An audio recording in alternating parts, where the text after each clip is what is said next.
तो हम चल कैसे रहे हैं और हम जा कहां रहे हैं? एक मिनट को जरा रोक कर सोचिए तो सही।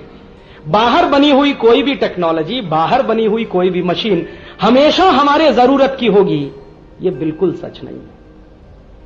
और अगर यही उदाहरण देखना हो तो वॉशिंग मशीन का भी आप देख सकते हैं। मुझे बराबर याद है कि मेरे घर में वॉशिंग मशीन आने के पहले कपड़े मुश्किल से 4 या 5 होते थे धुलने के लिए, और हम सब अपने अपने कपड़े धो लेते थे बचपन में। मैंने मेरा धो लिया, मेरे भाई ने मेरा धो लिया, फिर मेरी मां ने अपना धो लिया, मेरे पिताजी ने अपना धो लिया, या नहीं धोया तो कभी मैंने धो दिया। इस तरह का चलता था। अभी वॉशिंग मशीन आई तो ढेर का ढेर 10, 15, 20, 25 इकट्ठे धोए जा रहे हैं। क्या मतलब है? पानी की बर्बादी कर रहे हैं। मैंने देखा है कि कल धुला था बेडशीट, आज फिर पड़ा हुआ है वहां पे, क्योंकि वॉशिंग मशीन। क्या मुश्किल लगता? कल धोया आज भी धो लो, परसों भी धो लो, फिर रोज धो लो। पहले हाथ से रगड़ के धोना पड़ता था, तकलीफ होती थी, तो सप्ताह में एक बार धुलता था।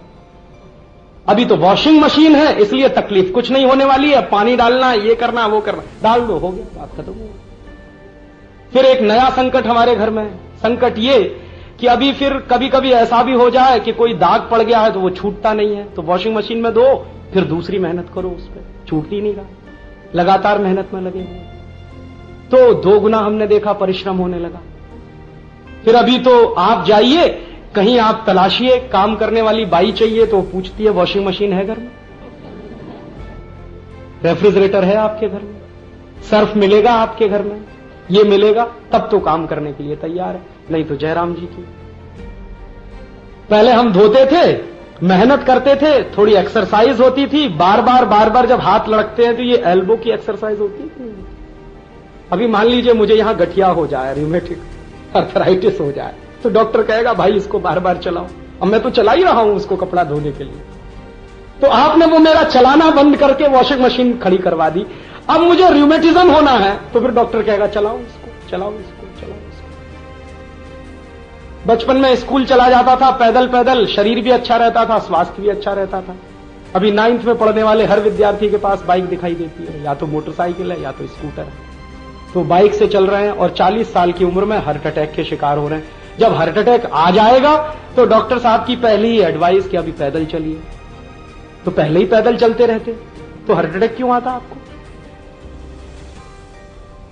तो ये संकट हैं, ये संकट हमारी सभ्यता के हो गए हैं। अब सिर्फ परिवार तक अब सीमित नहीं रहे हैं, ये संकट पूरी सभ्यता के संकट हो गए हैं। और भारतीय सभ्यता इस समय मानसिक दरिद्रता में फंस गई है। और वो मानसिक दरिद्रता एक वाक्य में मैंने आपको कह दिया, भला उसकी कमीज मेरी कमीज से सफेद कैसे, हर जगह यही लागू होता है। वो चाहे भारत अमेरिका की तुलना हो, भारत फ्रांस की तुलना हो, भारत ब्रिटेन की तुलना हो, आपके अपने पड़ोसी के बीच की तुलना हो, या पड़ोसी से आगे किसी की तुलना हो, मुश्किल हमारी ये हो गई है। और ये संकट बहुत गहरा है। और मेरी मान्यता ये है कि हमको पूरे देश को इस संकट में से बाहर निकालना है। तो आप पूछेंगे क्या रास्ता है? स्वदेशीकरण करना है इस देश का।